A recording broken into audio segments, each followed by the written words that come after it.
My name is Bob Holcomb. I'm one of the engineers with VT Mock, and today I'm talking about our IGs that we are using and the demonstrations that we have built with them. We're talking on the left here. I have a driver's trainer station, and we used the Vortex physics engines from CM Labs and integrated that into our IG. And my beautiful and talented assistant is going to help me. Why don't you start by pressing that button to start the engine. There you go. Put it in gear. You're going to want to hit the brake pedal once, turn off your parking brake. There you go. And one of the things that you'll notice with our IG is, driving on the road, it's going to kick up dust. We have a lot of life forms, and these life forms are being provided by DI Guy Scenario, which is federated with the application over DIS, I believe. And it's providing all the AI for the life forms. Recently, we've upgraded our DI Guy version that's in VR-Vantage so that we're able to get the latest skin characters from it. And see, we also are able to get a lot more characters now with richer movements.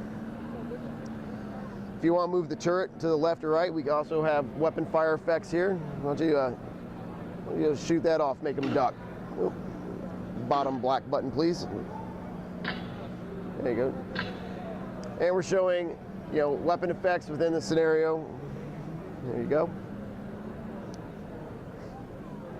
One of the other things that we're showing here today is our WebLC interface to this scenario, and that's being run on this tablet here. This tablet allows me to grab control of him at any time, and I can take him and reposition him as an instructor would from a tablet using our mobile technology. Thank you. If you want to press the top button on the right side, that'll engage your differential lock. That's going to allow him to, in the vehicle, to go over these bumps, and if you drive straight over that wall, hit it head on, it'll make it a lot easier. And the Vortex mechanics allows wheels to maneuver. If you want to change the view to a side view, we can see the suspension actually working and interacting with the terrain. Yeah, it's a training system. That means we take people who don't know how to use it and educate them so that they can use it in real life. And it's a lot cheaper to crash one of these than a real one. The other side, we have a forward observer trainer, and this is using a joystick, and this is another demonstration that we put together. Uses RIG, and it's also using sensor effects to give us night vision goggles.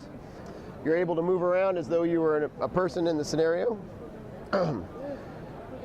There's our character. We can move him around. Move around. This is showing off a lot of the dynamic lighting, as well as our sensor effects, as well as more human characters. I could change the time of day. We could see the real-time shadows here as well. I'm going to move forward. Also showing off our improved speed tree and speed grass as well, which is casting shadows in this realistic environment. Also able to see flags waving in the background, so wind is also impacting these things as well. So we have a cohesive environment all being shown in our IG. And at the binocular view, actually we're going to get depth of field effect as well. Things in the background will be blurry, things in the foreground will be blurry, but the things that we're looking at, as I was to move over here, those are in focus. If I was to change the time of day again, make it nighttime, I can turn on our sensors and get an IR view or an NVG view of this. And likewise, we're also able to control this with our web technology through an instructor operator station. Thank you.